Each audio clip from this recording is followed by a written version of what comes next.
Hello viewers, তোমরা সবাই কেমন আছো? আশা করি তোমরা সবাই ভালো আছো। তো আজকে আমি তোমাদের দেখাবো তোমরা কিভাবে অ্যাপসের মাধ্যমে ফোনটা ক্লিয়ার করবা।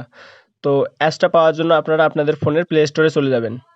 প্লে স্টোরে আসার পর উপরে দেখতে পাচ্ছেন সার্চ বারে ক্লিক করবেন। ক্লিক করে এখানে সার্চ করবেন ফোন ক্লিনার লিখে। এখানে ফোন ক্লিনার লিখে সার্চ দেওয়ার পর নিচে দেখতে পাবেন অনেকগুলো অ্যাপ শো করতেছে। তো আপনাদের কাছে যেটা ভালো মনে হয় আপনারা সেই অ্যাপসটা ডাউনলোড করে ইনস্টল করে নেবেন। এখানে ডাউনলোড করতে কিছুক্ষণ সময় নেবে, এই সময়টা আপনারা অপেক্ষা করবেন। তো এই সময়ের ভিতরে আপনারা অ্যাপসটা কিন্তু দেখতে পাচ্ছেন আমার ডাউনলোড হয়ে গেছে। তো এখন আমি ইনস্টল করে ওপেন করে নিচ্ছি। দেন আপনাদের সামনে এরকম একটি ইন্টারফেস শো করবে। এখানে আপনারা গেট স্টার্টে ক্লিক করবেন। ক্লিক করে এখানে কিছুক্ষণ অপেক্ষা করবেন। অপেক্ষা করলে আপনার সামনে দ্বিতীয় স্টেপটি চলে আসবে।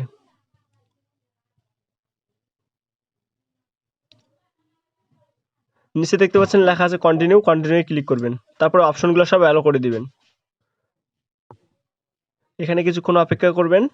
করলে আপনারা নিচে দেখতে পাবেন ক্লিন নাও লেখা আছে, ওইখানে ক্লিক করবেন। করলে আপনাদের সামনে একটা অ্যাড চলে আসবে, আপনারা অ্যাডটা ক্লোজ অপশন দিয়ে কেটে দিবেন। দেন নিচে দেখতে পাচ্ছেন ক্লিন নামে একটা অপশন আছে, ওইখানে ক্লিক করলে আপনার ফোনটা কিন্তু 100% ক্লিন হয়ে যাবে। তো দেখতে পাচ্ছেন আমার ফোনটা ক্লিন হয়ে গেল। তো আপনারা এভাবে ফোনটা ক্লিন করে নেবেন।